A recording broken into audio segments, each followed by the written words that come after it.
because of you. Pagkat sabi ng Biblia, the wages of sin is death. Ang kabayaran ng kasalanan ay kamatayan at tayo ang magbabayad niyan sa impyerno, yung eternal death. Pero sabi ng Biblia, ako na lang ang mamatay para sa inyo.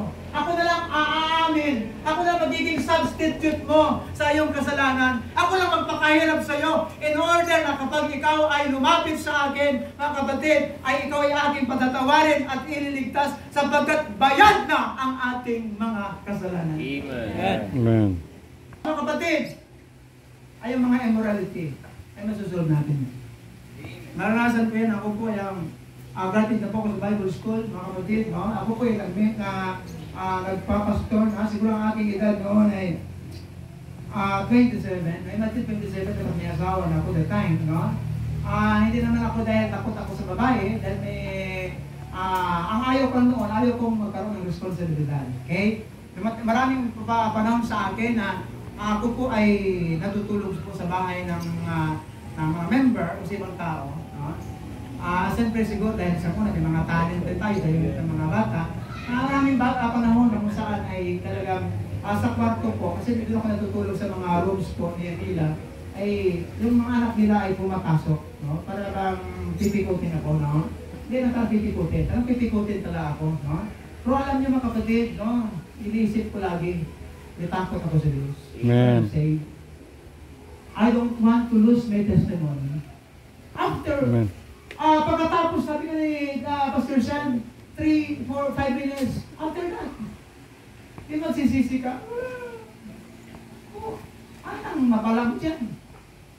That is nothing. No? Magsisisi ka man, huli ka na.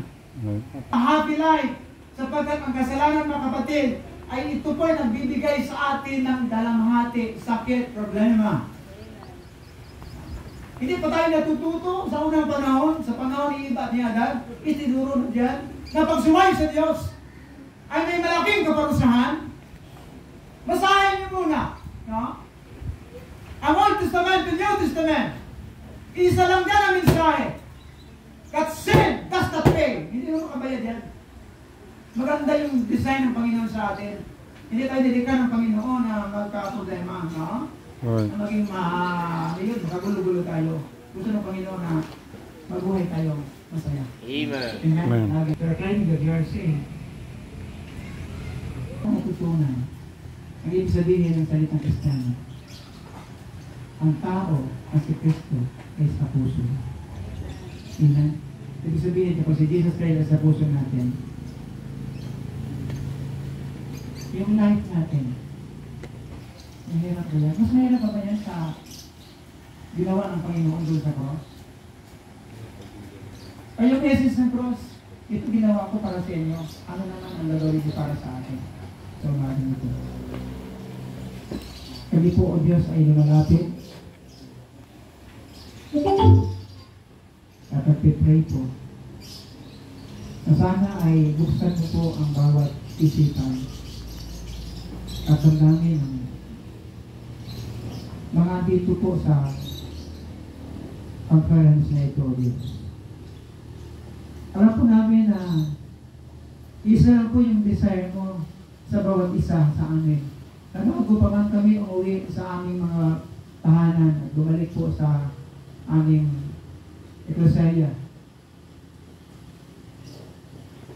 Your desire, O God, na ang bawat buhay, bawat puso po namin,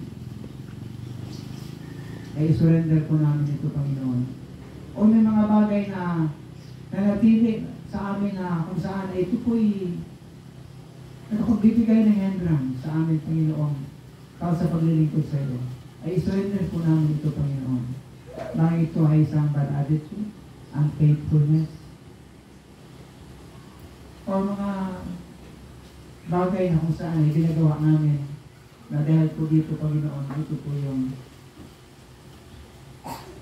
hindi ka po, Panginoon, nasisiyahan. Para, Panginoon, na hindi po ako sa bawat isa na dito po ngayon. Mga kapatid, sa pag-end po natin,